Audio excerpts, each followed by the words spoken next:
Bigfoot Festival. Hopefully you can hear us all. We are live at a beer festival for the first time in about 2 years. Feels like 2 years. Right. And it's the first time we've actually done a live stream from a festival. So hopefully you can hear us all. If you can't, then put some comments in and we'll see what we can do to fix it. We are in the middle of a huge field in the middle of well, I'd say nowhere, but it's not nowhere, is it? Stately home in the middle of Warwickshire. So We've already found when trying to ring each other to get to this spot is there's a lot of people using the phone networks right now.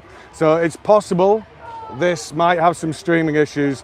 If that is the case, we are still able to record and you'll be able to watch it back on YouTube later on. So if there are any issues with the audio or video quality, please bear with us and just look back on YouTube at a later date. So we actually do have a live audience. I'm not sure if Nadia's got a pan round. Have you got the technical skills to show the audience? Possibly. So we are fortunate enough to have just had a break in the rain. It's awesome to get back out into the public again and get to a beer festival. But it's been raining pretty much solidly since the festival opened at midday, and we finally got a break in the rain. It's like a message that it's time to do a YouTube live stream. So we're pretty fortunate, and thanks to everyone who's sat with us at the moment, and thanks to everyone who's joined us at home for taking the time out of their day to do this. So we've got 4 beers to try, and it's an hour earlier than we'd normally try them, and it's also going to be possibly an hour shorter than we normally do. Hopefully you can't hear the background noise. We've got the microphones, so hopefully it's pretty specific. But yeah, we're going to try and wrap this up in an hour, and then we've got a few more interesting things out through the rest of the weekend. We're going to film and put on YouTube so you guys can catch it at a later date. And an hour because we are concerned about the audio/video quality. And if you looked over there's a big screen that the football's going to be shown on. So if we haven't already destroyed the audio quality, that certainly will. And I'm sure you guys want to go off and cheer for England or Scotland, whoever your team happens to be. But of course the real answer is England. And normally if we target doing the YouTube session in 2 hours, it normally takes 3 hours. So if we say we're doing it an hour, it'll probably be an hour and a half.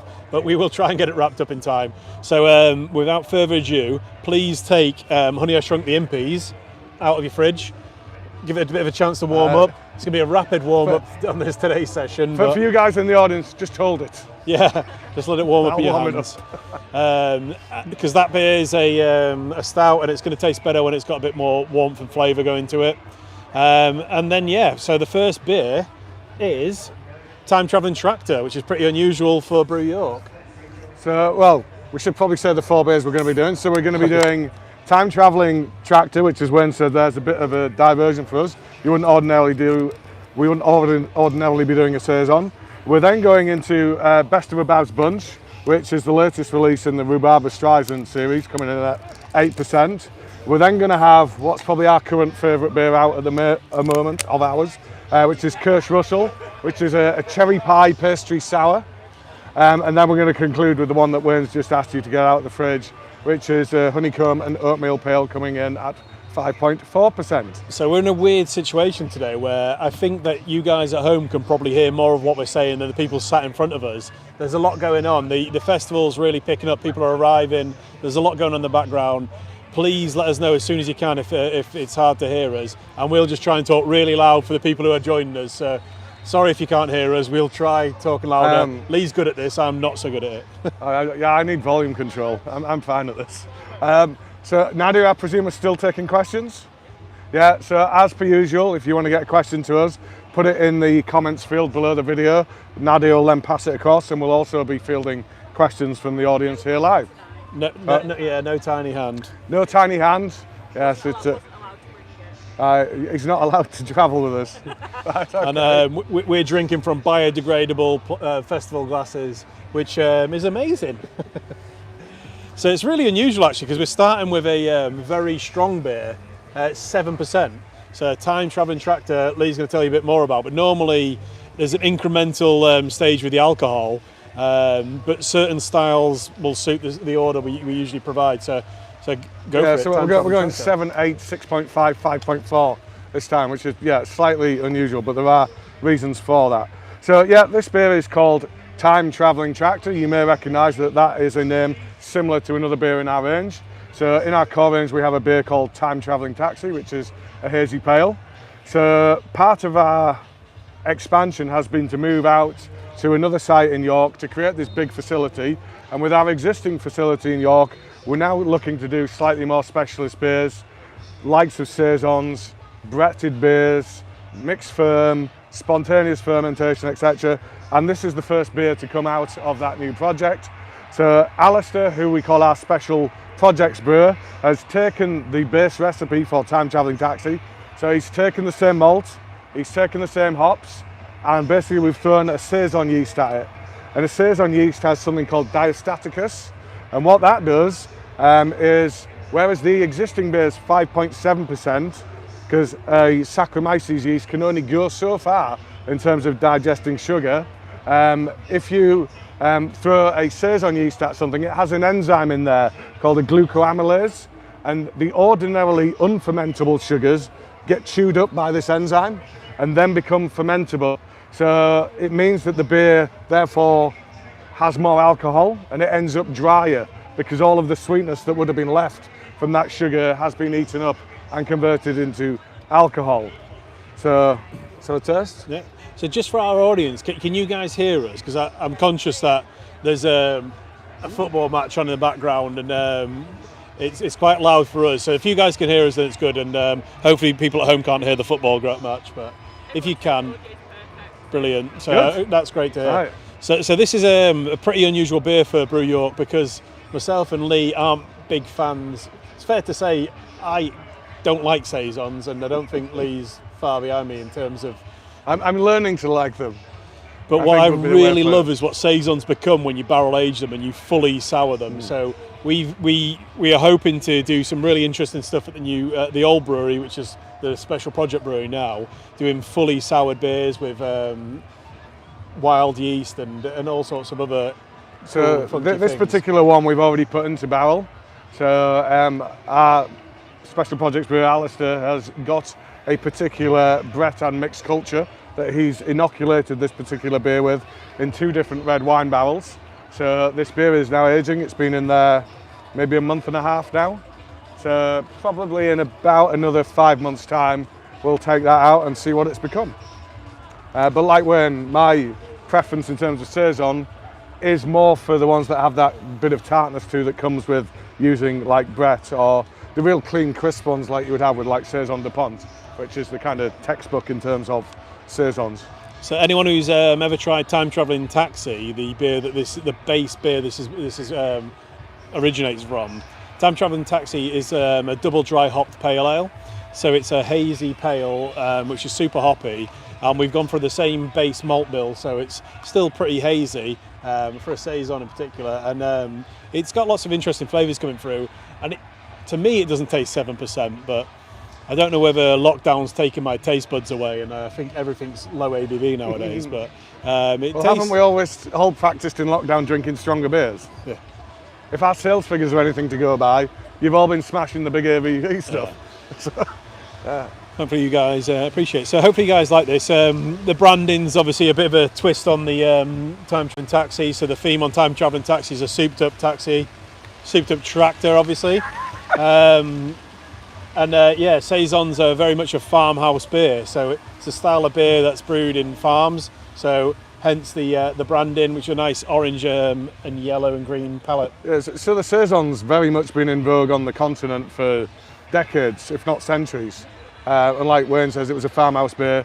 It was the thing they made for the workers. So the more delicately flavoured things that the farm owner would consume, and he gave his workers these saisons.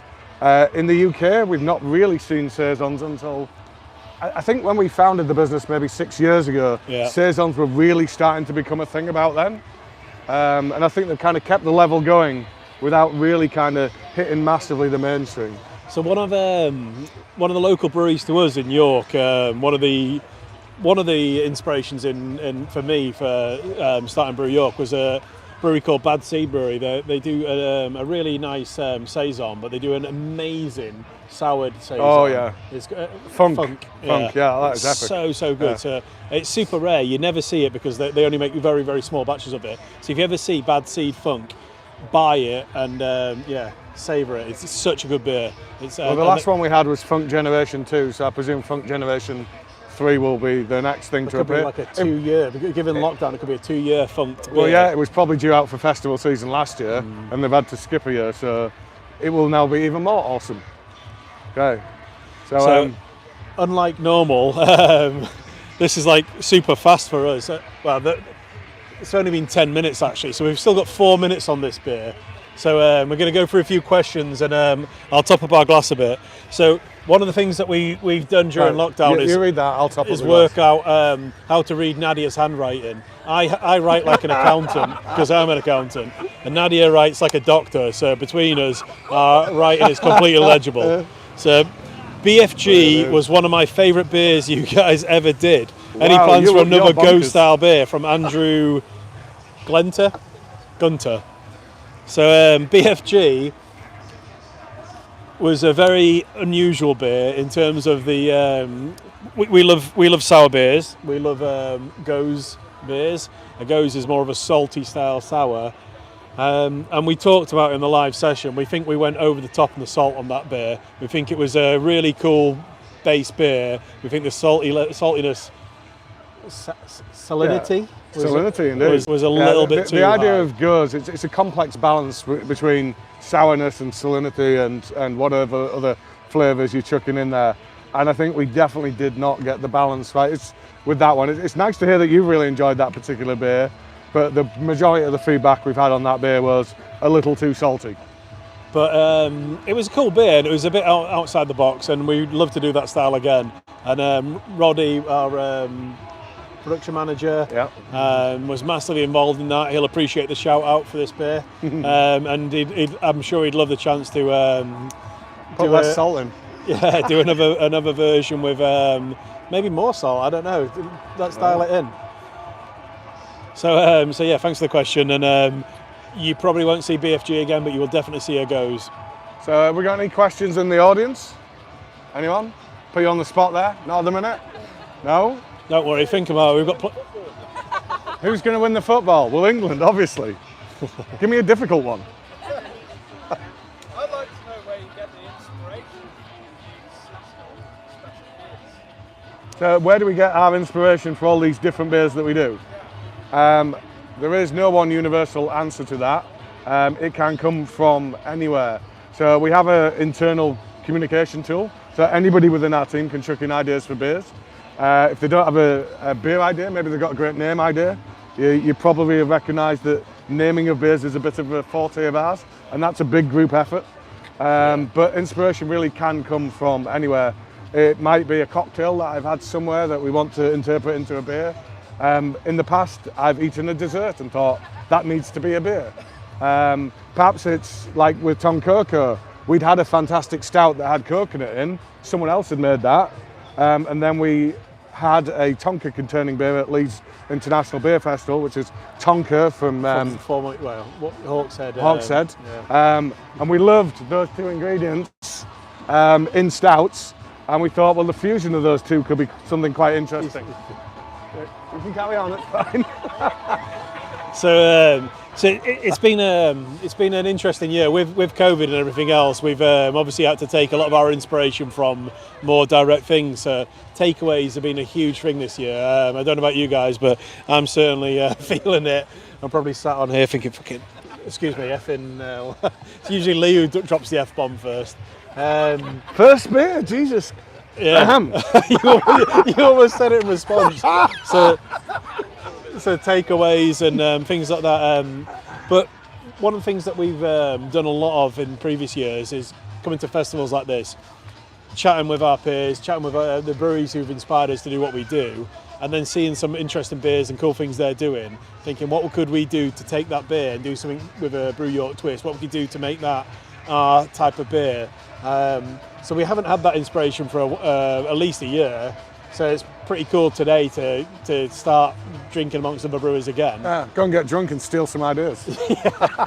But we don't just take an idea and do the same thing again. We like to put our stamp on it. I think a big thing about what we do at Brew York is we like to innovate, whether that's in terms of our choice of ingredient, the styles that we do.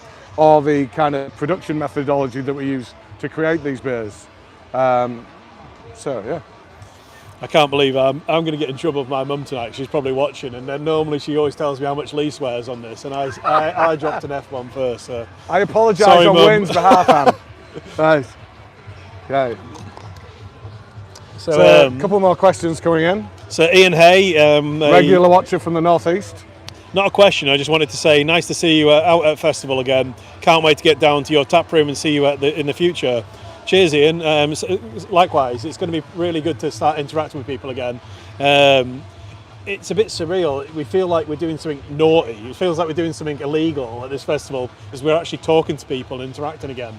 But everyone who's been to the festival has had a negative COVID test. We've had to submit that in advance. There's a social distancing going on still. There's all the other usual measures. If I'm honest, it feels very strange. It does. We've gone it's from so this weird. not more than a handful of people in one location to now all of that in one location. And it's a bit surreal. And we'll probably do what we normally do, which is first day festival madness and get super excited today. And then it's the first day on holiday syndrome. We won't go too mad tonight because we've got a few days ahead of us. Yeah, and then exactly. tomorrow we'll be talking about where we went wrong. So how has the festival not worked with the restrictions? We kind of covered that at the same time. So it's early days. It's been it's dry now. When it rained earlier, it's a bit difficult to try and get lots of people enjoying a festival in a certain space. Well, now that it's dry, I think it's going to get busier, and people are going to enjoy it more. They're going to be able to do things with their own groups and really enjoy it.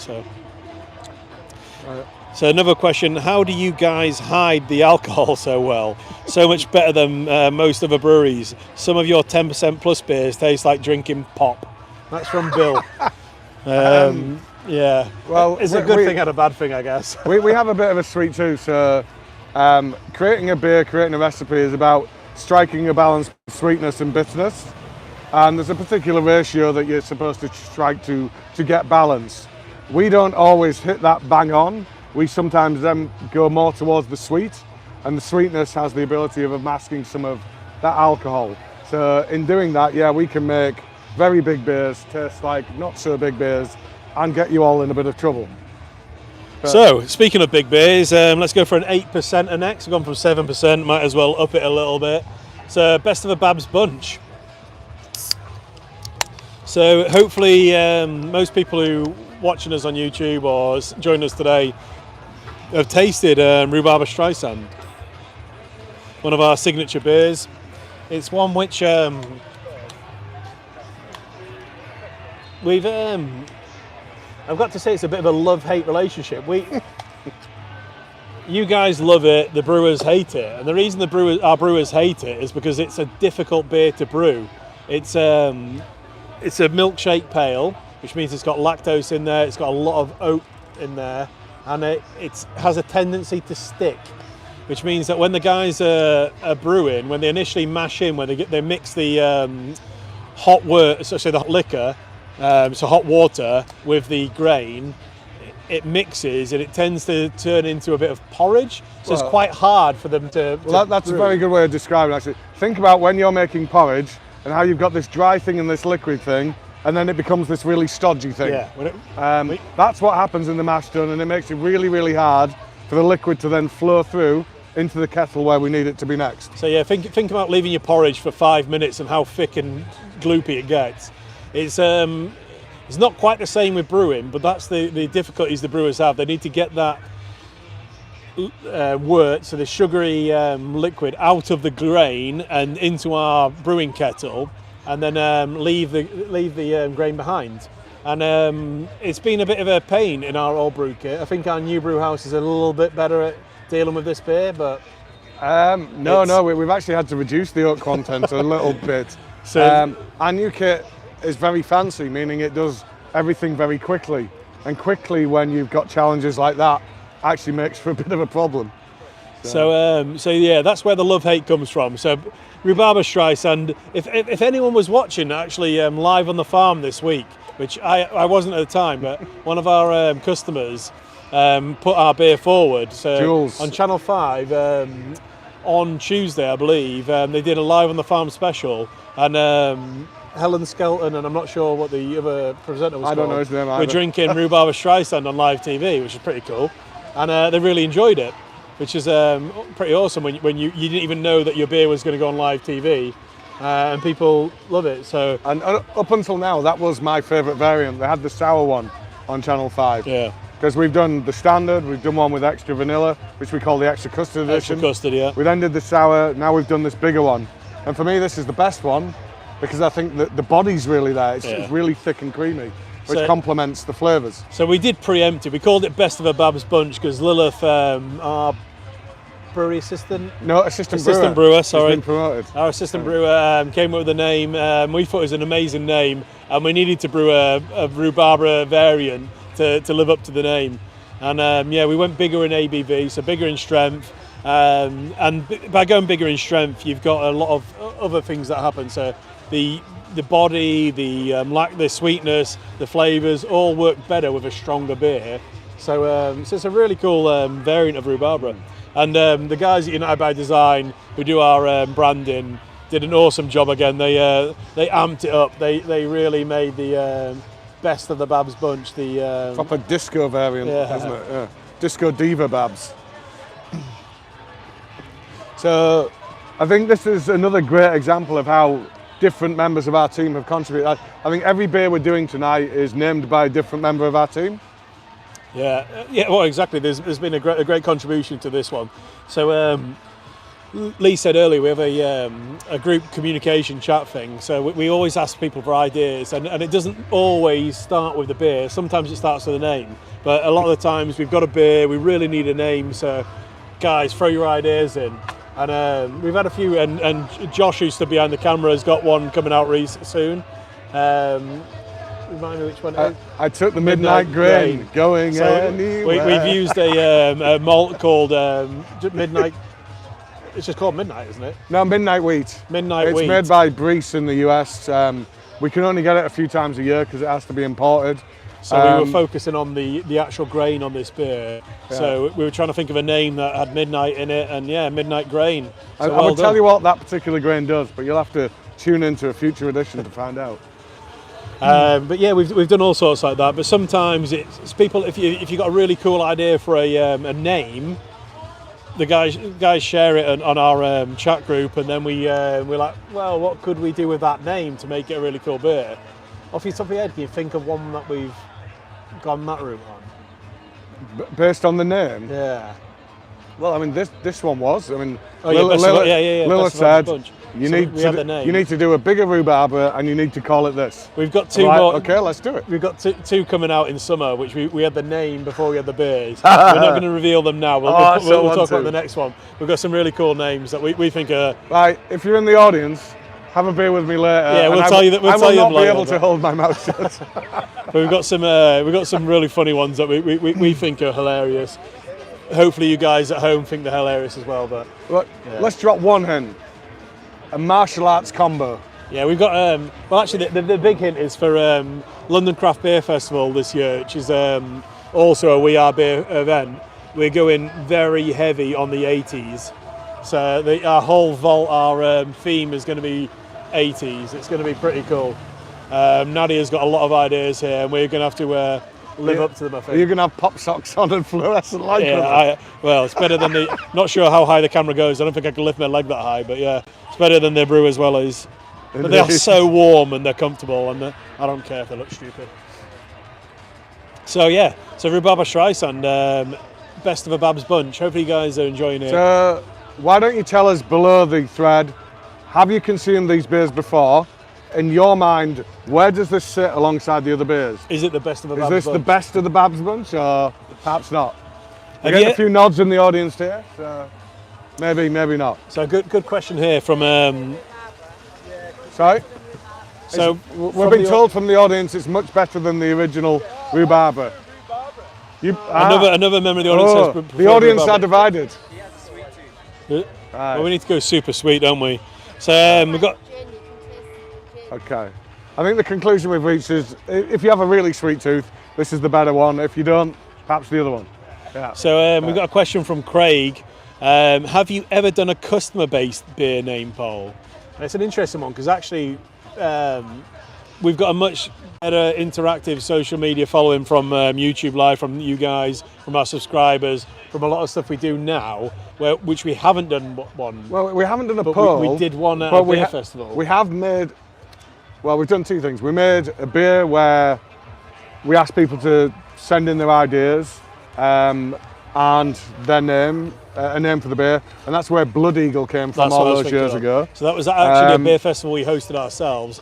We put we put loads of slips out at the beer festival at our tap room, looked at all the names that came through, and one was called Blood Eagle. We've got lots of eagle themed beers. We thought this is awesome, and we did a beer that we wanted to brew this year. We wanted to bring it out now, festival season. Red grapefruit, pink grapefruit, and blood orange. Pale. And it was super low ABV.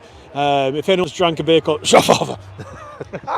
So Schofferhofer is basically a festival favourite of ours, where you're really hungover and you have a 2.8% super easy drinking. I hope somebody's got some here, because it's how you get yourself going again the day after. It's one of those beers that it just kicks you off in the morning. Well, not the morning, but it does at a beer festival.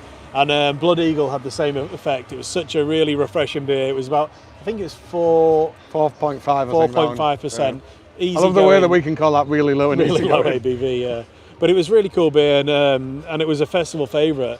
And then we couldn't get hold of Blood Orange, or was it Big Grapefruit? No, Blood Orange we couldn't get this year. Apparently it's very, very popular, and you have to pre-book your allocation of Blood Oranges. And we didn't do that, so we can't do that this year. And then there's other examples where we have people who come in our tap room and say, you should make a beer called Juice Campbell versus the Army of Dankness, for example. And that's where that particular beer came from, because that was an epic name. So yeah, we take all sorts of suggestions, and if you ever suggest a beer name, we will reward you in beer. So put your forwards and let's well, we'll do better than that. If you suggest a name that we use, we'll invite you to the launch of the beer, and we will give you free beer, and we will feed you, and we'll make sure you leave will sign an autograph for you. So we've got another question here. Have you ever thought of doing an apple and cinnamon beer, a stout maybe, from Ben Walker and Chris Lunt's Beer Club? Maybe not in a stout. Apple and cinnamon sounds amazing, but stout might be a bit too much to get the apple taste coming through. An apple and cinnamon sour. I could be on board with that. Yeah, definitely. So when we go into the next beer shortly, hopefully you'll agree that a pastry sour in certain apple-based desserts would work well. But never say never. So let me give Lee some questions to read out, because I'll read them all out. What's the shelf life on the Ghost I mentioned in final chapter? Do you have a recommended temperature for these beers? And that's from Neil Smith. So that was two of the beers that we did for our 5th birthday. They're both incredibly strong dark beers. So any dark beer that's over, say, 9-10%, I think we probably put 36 months on it, 3 years. But you could probably keep them even longer. In terms of serving temperature of a dark beer, you definitely want to be room temperature. You want to be getting up towards sort of somewhere between maybe 18 and 22 in terms of your serving temperature. Dark beers are more complex beers. For them to reveal the flavour within themselves, they need to be warm. You need to allow those flavours to come out. So like Wayne said at the start, any dark beer out of the fridge long before you plan to drink it, let it come up to room temperature and then drink it. It's a bit of a funny one, because preservation of beer happens with cold temperature. With barrel-aged beers or dark beers or beers that you're trying to bring the flavour out of, you normally want like a room temperature to bring those flavours out. But if you buy an expensive barrel-aged beer and you want to preserve it, most people will put it in their cupboard or something like that. But if you keep it in a fridge for a year, 2 years, however long you want to keep it, and then when you're ready to drink it, take it out of the fridge and then let it mature and warm up, you're much more likely to get a better result, as in the beer's not going to be off or there's nothing going to be spoiled. Having said that, all my really dark, strong imperial beers are at cupboard temperature, because I'm kind of like hoping they go funky or something happens with them. But that's my personal choice. I'll do what I did. Build a brewery and then put all your beers in your cellar. and then they're at the perfect temperature. So another question from Bob. What do you mean when you say a fully sour beer? I understand when you convert all fermentable sugars, but not this process. So when we say I believe that is Bob. I think it's Bob from Pocklington. Pocklington. So when we say Bob, fully sour, I don't know if you're aware, but we have Joe in the audience. Joe's not serving you at the market tap tonight, which is why you're probably asking the question. Joe's sat behind the camera. So when we say fully sour, we make cheat sours in that we don't actually use fully sour yeast strains. We actually kettle sour, which means that it all happens in our hot side of the brewery, our brew house, and then we sterilise it, we boil it, we sterilise it, and then we transfer it to our cold side of the brewery, which are fermenters. So some sour breweries have some breweries have sour. Well, if you're going to do these kind of things, you need an entirely separate souring facility, because the bacteria that you're going to be playing around with, like Brettanomyces, Pediococcus and so forth, they spore, which means you can throw whatever chemicals and heats you want at them, you will not kill them. So you do not want them anywhere near your normal brewery. But these types of bacteria, they chew away at the sugars that are left in a beer, but they do it incredibly slowly. So when I say incredibly slowly, I mean like up to 3 years. So the Belgians are the really true masters of the sour beers. So they'll lay a beer down, they'll cool it in the open air. All of the bacteria that just happens to be around will land on this sugary wort as it cools. And then they just let nature do its thing for about 3 years. And then they blend that 3-year-old with perhaps a younger one that's maybe about 1 year old. And you end up with something that has the complexity of a fine wine, and it comes at a decent price because that amount of time invested in that product is going to cost money. So I'm a huge collector of Gueuze. I have a lot of beer. I would say about 3/4 of what I have is Belgian Gueuze, and they're truly magnificent beers, but they are not entry-level sours. You would never, having not had a sour, immediately jump in and drink a Gueuze, because you're just going to spit it out. And Polly, if you're watching tonight, he does not have thousands of pounds worth of beer in our fridge. If she is watching, she'll realise it's because I got it all delivered to work. So, yes, when we talk about sours, we see it as two-stage. I think that we make an amazing first stage sour, and that's not being big-headed. I just think we've looked at that style of sour, and I think we do it really well. So this is a nice link, isn't it? Yeah, if you like sour beer and you like Belgian sour beers, this is a different type of beer to what we're brewing. But hopefully you'll see the link between what the sours we make are in the next one. So Kirsch Russell, which is the one I've poured us now, is probably my favourite beer we brewed this year, which is a big statement because we're already halfway through the year and we've brought out a lot of new beers. Kirsch Russell is full on cherry. I love this beer. It's such a cool beer. And it's Lee's beer to talk about, but I just can't help it because I love this beer, so go for it. So I think we need to go back to the origins of this beer. So Wayne and I have a friend that lives over in Texas called Travis. And once a year, or at least until last year, he comes across and he brings us all these rare beers that generally don't get imported into the UK. And we have this great tasting session and we sample all these beers. And one of the breweries that he introduced me to through that is a brewery called The Brewery. The Brewery. Original name, but it's a really good name. B-R-Y, The Brewery. And they do amazing fully sour beers, if we're now sticking with that term.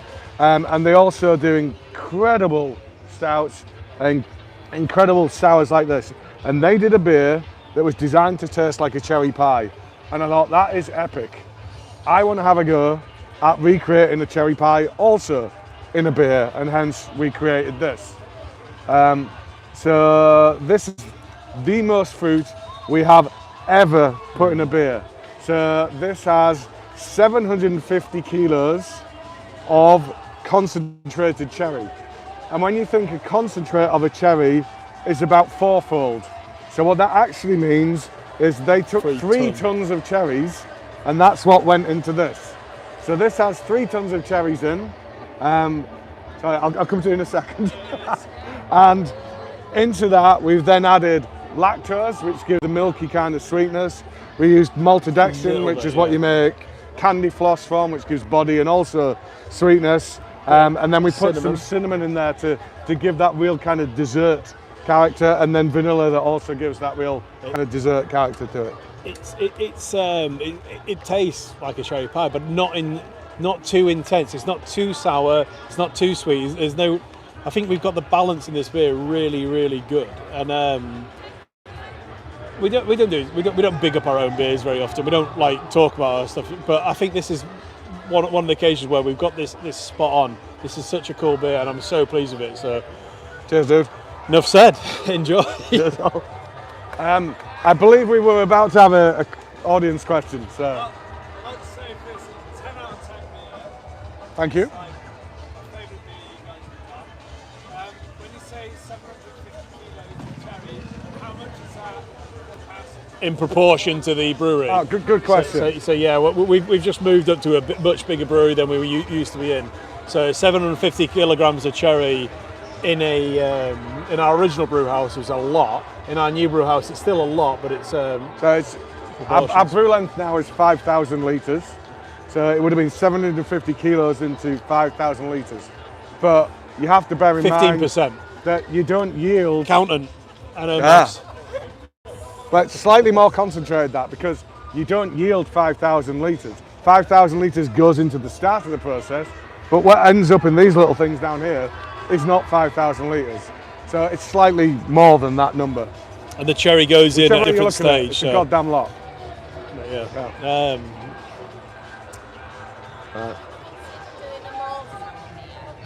A full-on funky sour. Would I'm we going to consider doing a more sour beer? I'm going to lose the.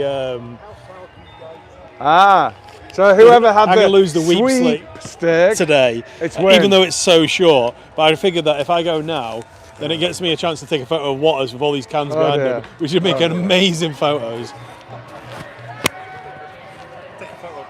Do you know what? We should create a spreadsheet of how many times it's been Wayne first and how many times it's been me. Because. Sorry? Yeah. No, don't worry. I've been asked if I'm going to turn the camera around. No, I'm not about to do that. I'm used to this. Wayne regularly leaves me in the lurch like this. He is always the first to go to the loo, except, was it last time I was the first? I think that's like pretty much the first time I've ever done that. So while Wayne is away, I'm going to continue fielding some questions. So this is from Stu. Are you going to be at Edinburgh Craft Beer Festival in person, or are you just sending a couple of kegs?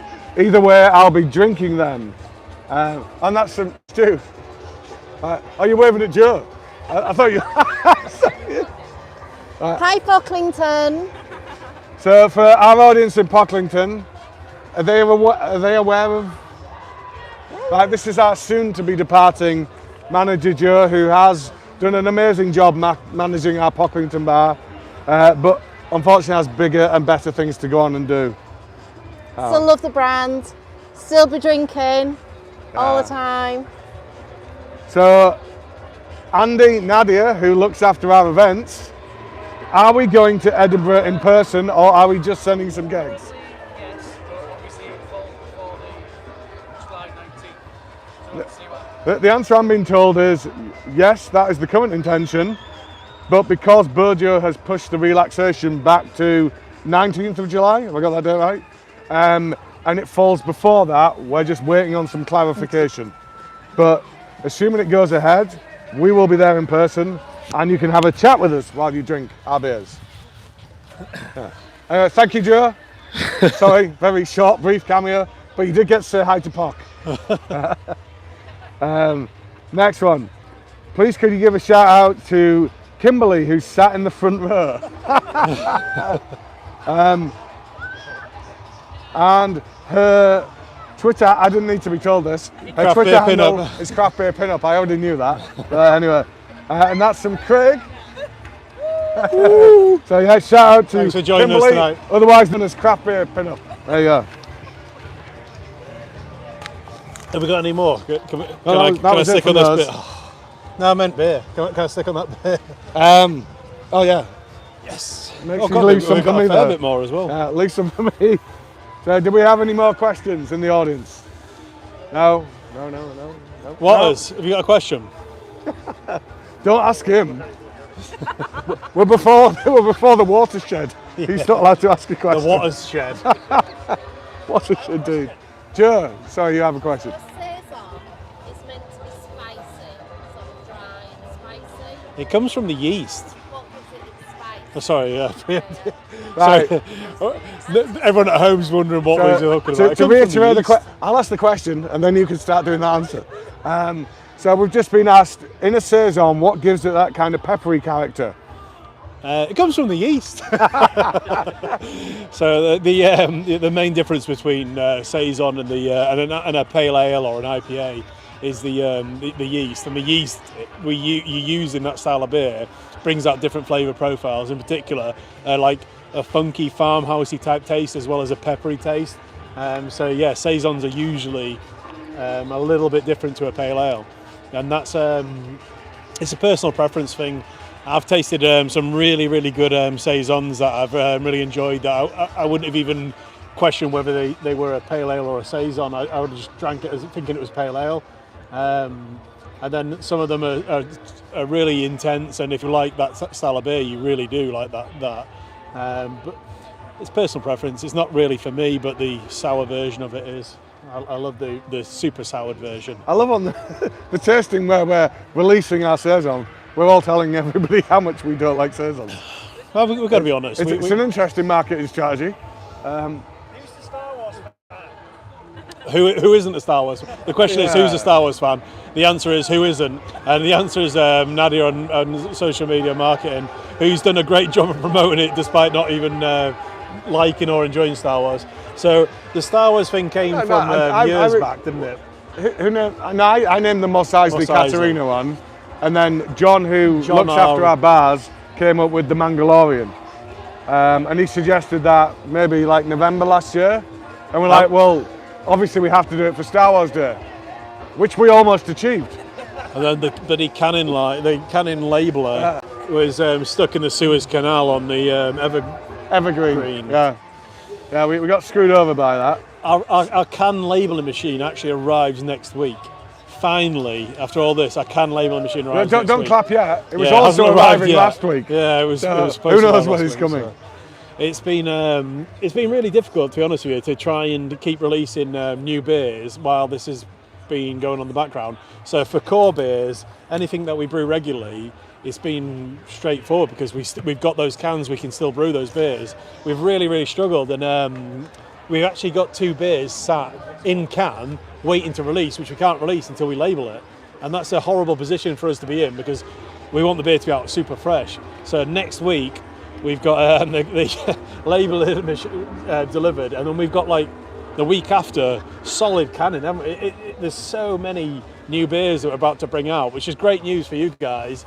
It's not great news for us to try and get that throughput through, but we'll get there, and it's going to be a really cool. Hence, spoiler for anyone in our team watching this, overtime available next weekend. Yeah. Yeah, Joe. Overtime next weekend if you fancy it. Were you not listening? You were sat behind the camera not listening. Doing what? Loading cans Labelling onto the cans? start of a labeler, and then alright, we have our first volunteer. We've got our first Brilliant. volunteers.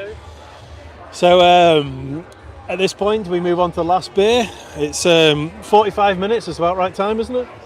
Wow, we're actually running to time. This is never so happens. unlike us. You say we're running to time. I haven't finished my Kirsch Russell. Oh, I have. So Pretty good. for anyone who's not realised yet, Kirsch Russell, Escape from Brew York. We didn't put that on the can, but it's a huge pun, and we're the Pun Kings.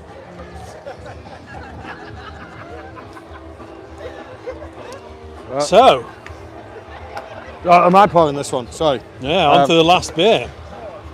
It's getting a bit windy if you Everything's blowing away. are watching from home. And we just lost all our glassware to pour it into. No, I've got them. They were the old ones. I've got the new ones. 2. Yeah, 2. Cool. Don't worry. We're covered. Nadia, I'll throw this glass to you. Right. Anyway, start talking about the beer, man. So, Honey, I Shrunk the Impy. So, we brought a lot of Imperial Stouts out recently, and it's a funny time of the year to bring Imperial Stouts out. So we decided that we were going to try and take some of the bits and pieces we've learned from bringing Imperial Stouts out and try and condense it into a more sessionable stout. So Honey, I Shrunk the Impys is a honeycomb Imperial oatmeal stout. Sorry, not Imperial, honeycomb oatmeal stout without the Imperialness. And the honeycomb comes from using a very large amount of honeycomb in the boil. So when we normally put the, once we've got sugar out of the malt and we put it into the kettle to boil it, and then normally we'd add the hops, we've added a lot of honeycomb at that stage. That melts the honeycomb. So like, think of Crunchies without the chocolate. It melts the honeycomb and that becomes a fermentable sugar that can then convert into alcohol at the end of the process. So one of the things that we dropped a little bit of a ball here in calling, we didn't drop a ball, but I think people we did. assumed that it would taste like honeycomb at the end, but unfortunately honeycomb is a fermentable sugar. So it fermented, and it's a 5% beer, but it doesn't taste honeycomb because it's fermented. So I think if we were to brew this style again, we'd up the level of honeycomb, but all the same, it's a fermentable sugar. This one actually does have honey, and it's not just the caramel kind of bicarb thing. But again, honey is also incredibly fermentable. So regrettably, I don't think that flavour's coming across in the way that we'd hoped. Yeah. So it tastes like a oatmeal stout, which is what it is, because the fermentable sugars we put in fermented. So it was a bit of a faux pas from us because we used the ingredients to come up with the name, not really thinking that through and realising that the honeycomb would fully ferment and you wouldn't be able to taste it. So yeah, hopefully you guys still enjoy it. It is still a really enjoyable mid-strength oatmeal stout, but it's quite different to what we named it, unfortunately.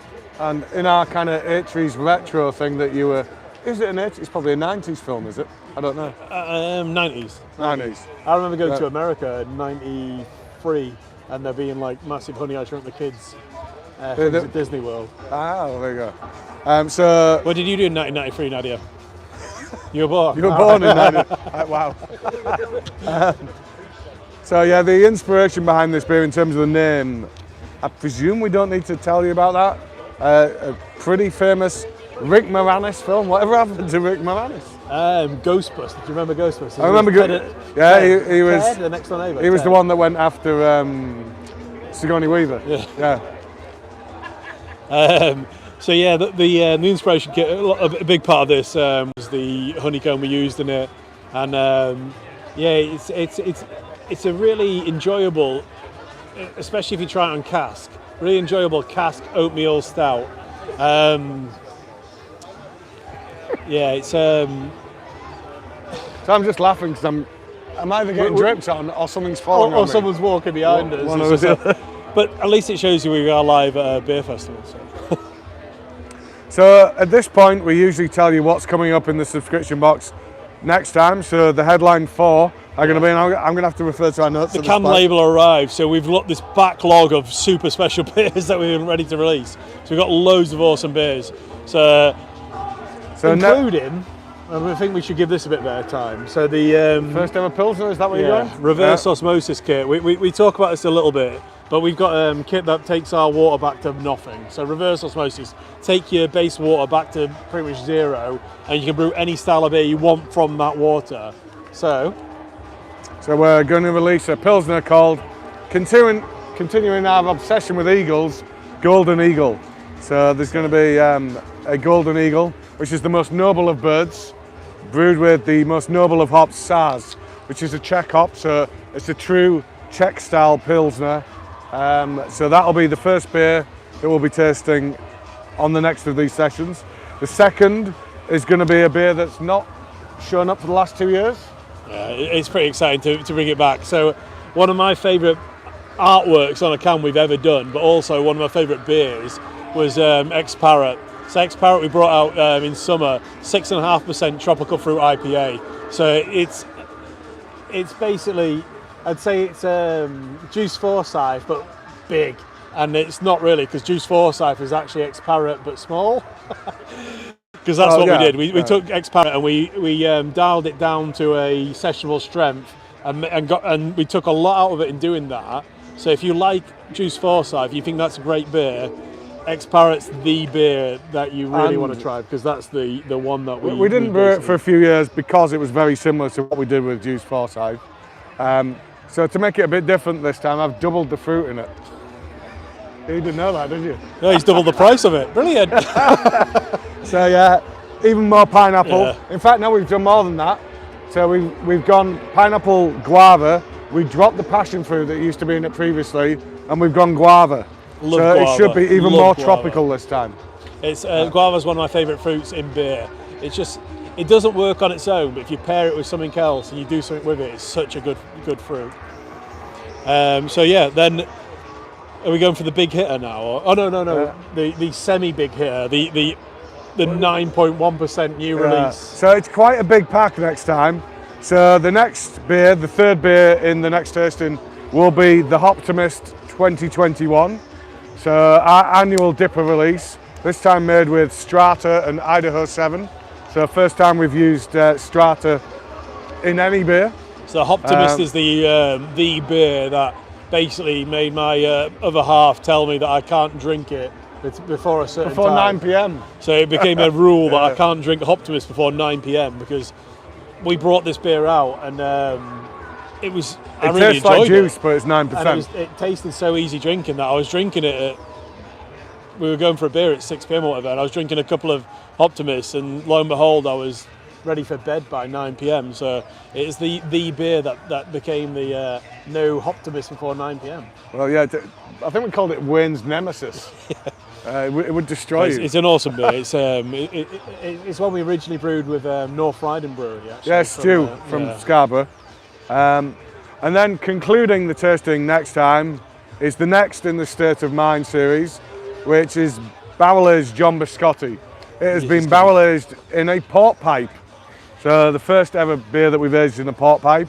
We're probably as intrigued as you in terms of seeing the results of that one. So John Biscotti is one of my favourite imperial stouts we've ever made. It's so complex. There's so much going on in that beer. So it's based on a biscotti biscuit. So we've got orange flavours, we've got almond, we've got pistachio. Pistachio, very big on the pistachio. There's so much going on.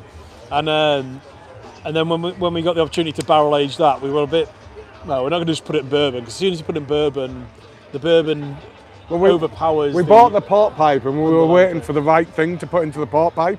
I mean, it's my favourite barrel. It's a beautiful thing. Sits on its side, it's an unusual shape, and it's massive. And eventually, we made John Biscotti. It was well received, and we just said, that's the beer. That's the beer that has to go in there for barrel aging. So we've got a very small amount of it. So anyone who's joining us on YouTube, who's Brew York, Drink Outside the Box subscriber, you're going to get one. And there's going to be a handful available for the general public. But we're in a fortunate position now where we have so many subscribers that you guys literally mop up all our barrel age releases. Yeah, we're talking less than 1,000 cans in total. So it's awesome. So super exclusive. You guys will get it.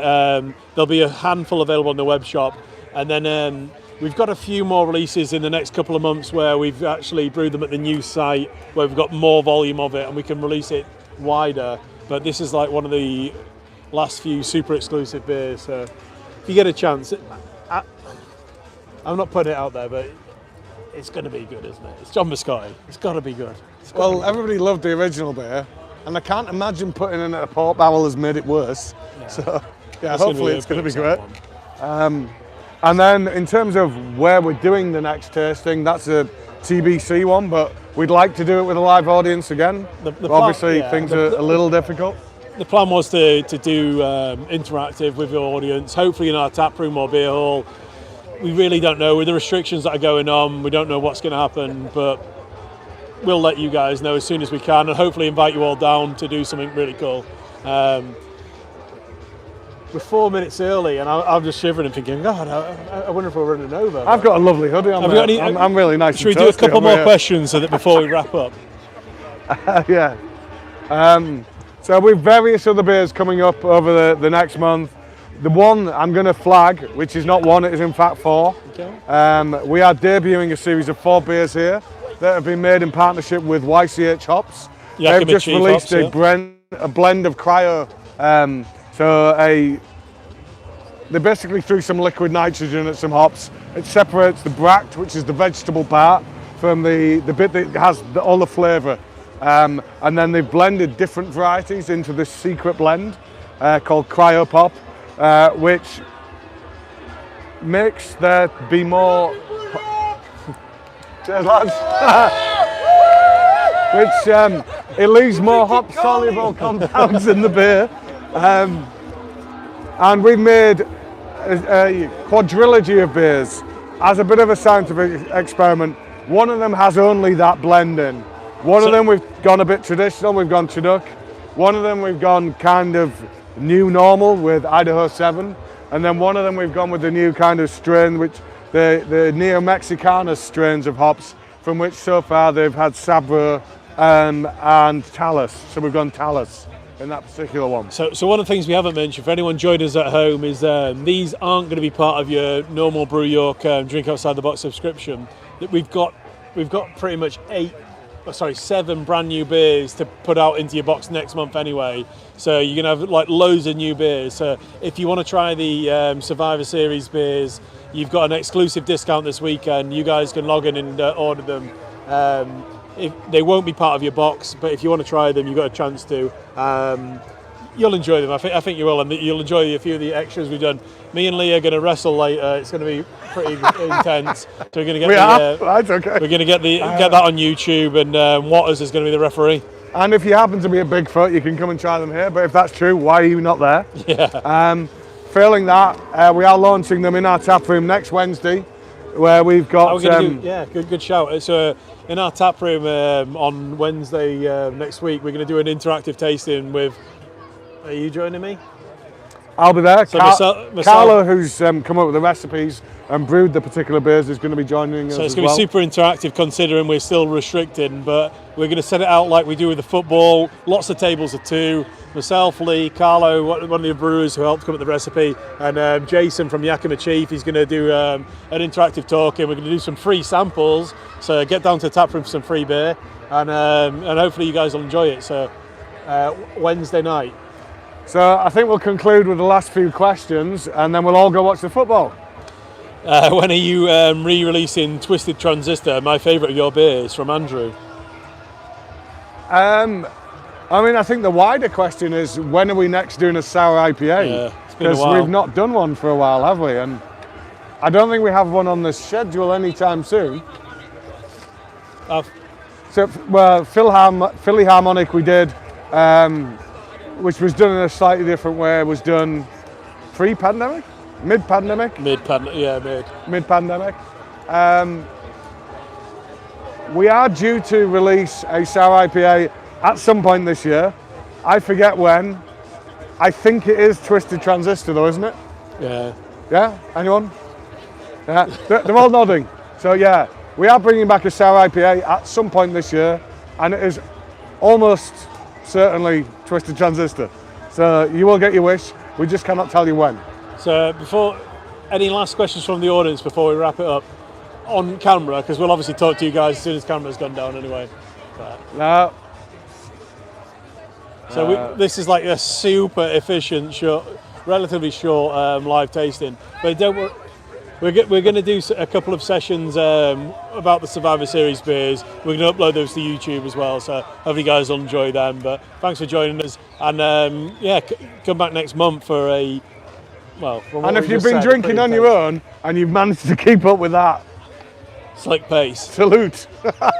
Cheers, guys. Thank you. Cheers, guys. See you next time. Cheers. It's so different to what we normally do, but thanks for joining us, guys. Yeah, cheers, Honestly, it guys. makes such a difference. Live.